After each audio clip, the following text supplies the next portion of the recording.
Hello guys, welcome back to Lost History of Eden. As I stated in some of the previous videos, we've got this series coming up on the factual evidence for evolution. So that's what we're going to start today in this video. This is the first in that series. We're going to look at the first evidence that we have for evolution. Looking at endogenous retroviruses. If that sounds like a mouthful, don't worry. We're going to go through an explanation of exactly what it is and why it pretty much is an airtight argument that evolution has occurred. There really is no other explanation for the evidence we see in this that would give us a better explanation than the one that we all came from a common ancestor. So you're going to see that in the video today. I just want to reiterate, if you haven't done so already, go check out the considerations video and check out the fact versus theory video. Those two are really kind of groundwork for the rest of the videos. And as I stated in the considerations video, with our two extremes in analyzing where the Bible fits in history and science, we get those who reject science completely, the young earth creationists, the creation scientists, and we get those who reject the Bible, the critical theorists, the atheists. As I've said before, I believe both of those sides throw the baby out with the bathwater. And we're going through trying to establish first what the baby is in each of those extremes, so we can find the truth in both of those and then merge it into something even better that gives us a better picture. Okay, so with the creation science extreme, they completely reject science, but there's some legitimate science they throw out. So we're going to establish what that is. With the biblical critical theorists, they throw out the Bible completely, claiming it's myth, fantasy. We're going to look at that and see where they're wrong and where there is some truth in some of the things the Bible tells us about. And so once we get those two established, we can find the truth somewhere in between. So make sure you check out those videos first, and let's go ahead and move on into this first evidence that we have for the validity and the truthfulness and the factuality of evolution.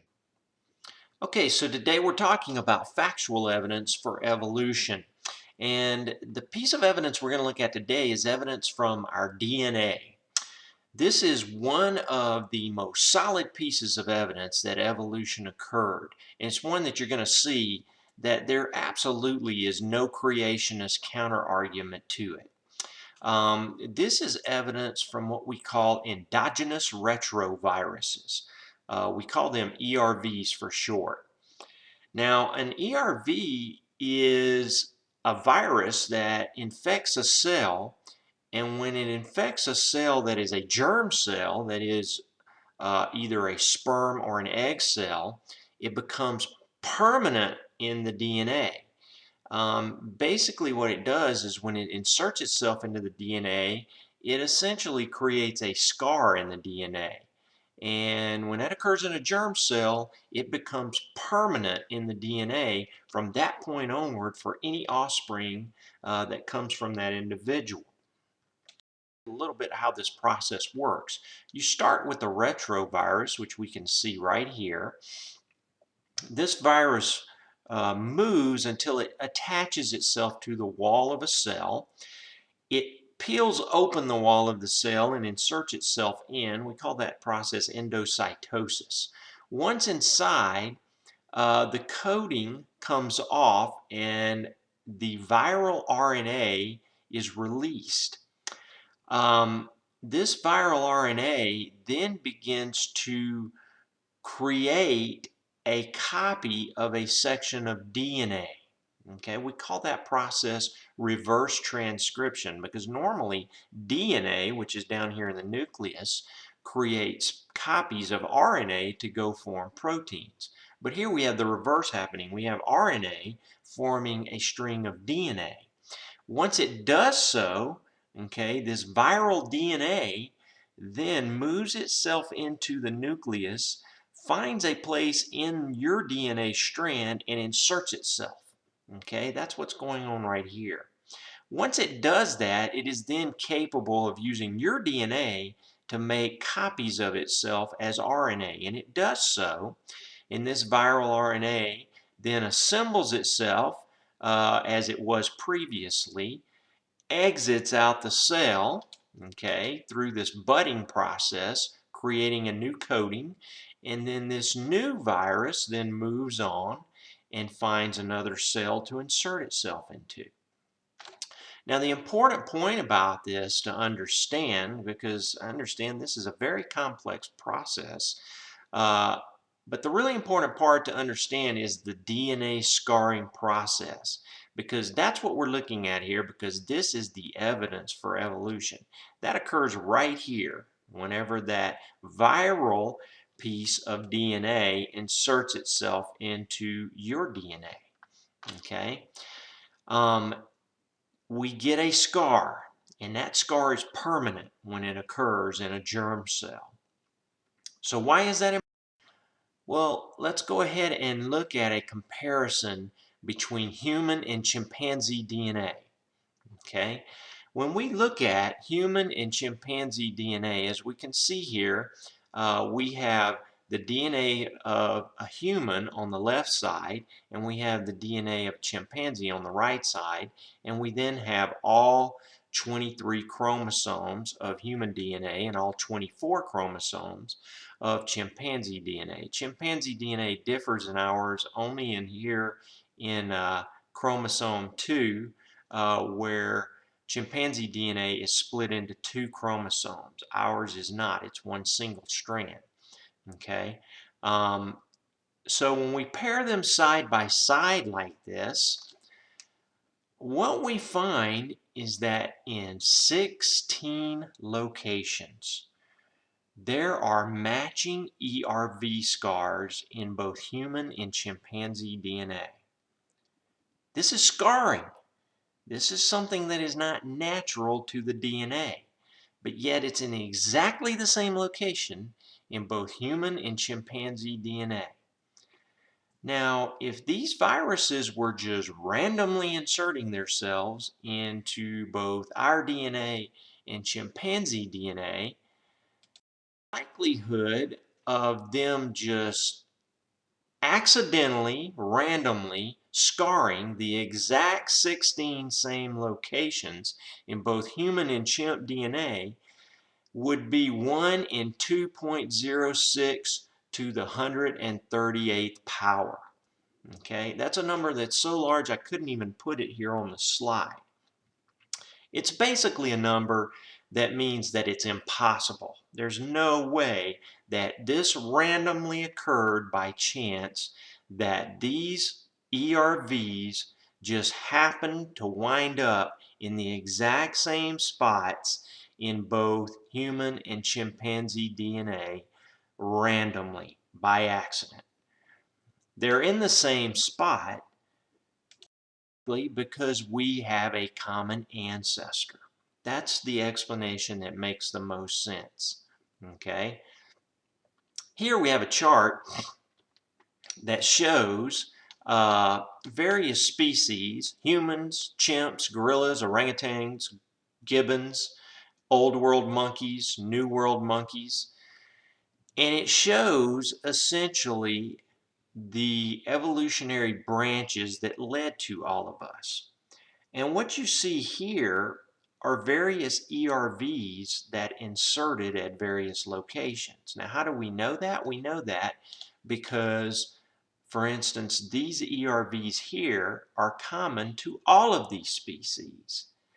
So because we have these ERV scars in all of our DNAs in exactly the same location, that tells us that they were infected somewhere way back here in a common ancestor to all of us.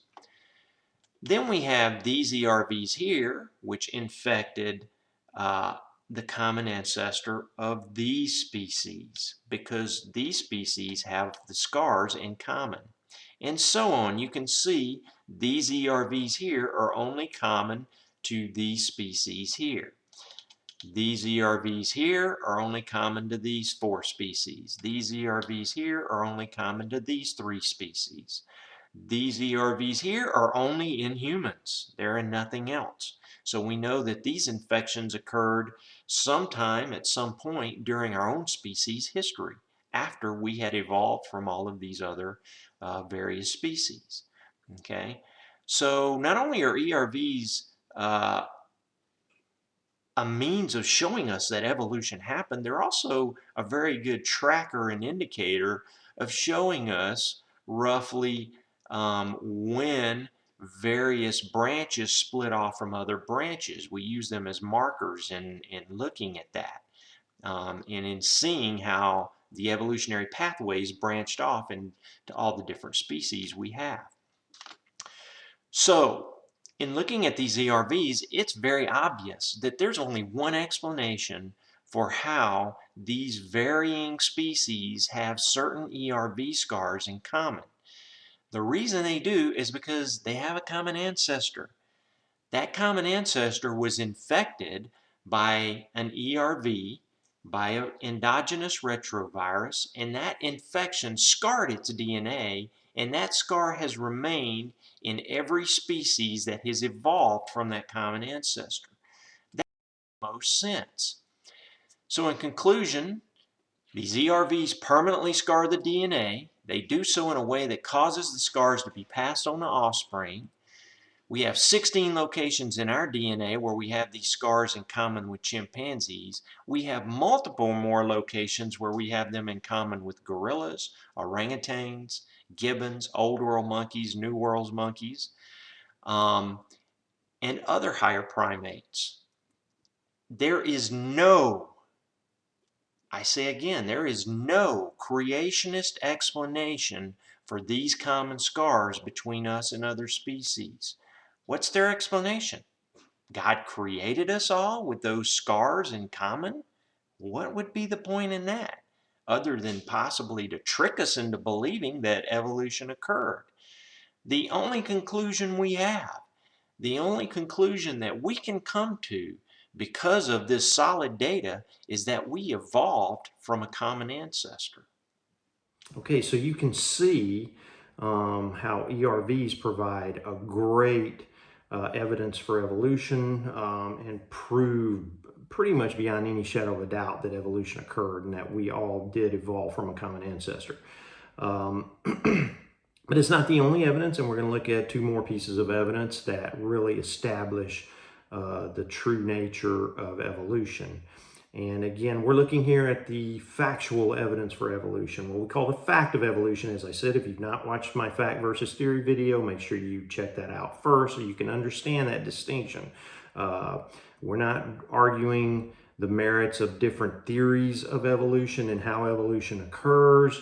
We're looking at just, is it a fact? Okay, and that's what we're trying to establish here. So go ahead and make sure you hit that subscriber button. Make sure you're checking out the previous videos that need to be seen before you move on into this series. And from here, you can go ahead and move on to the second video in this series on the factual evidence for evolution. We'll see you guys later.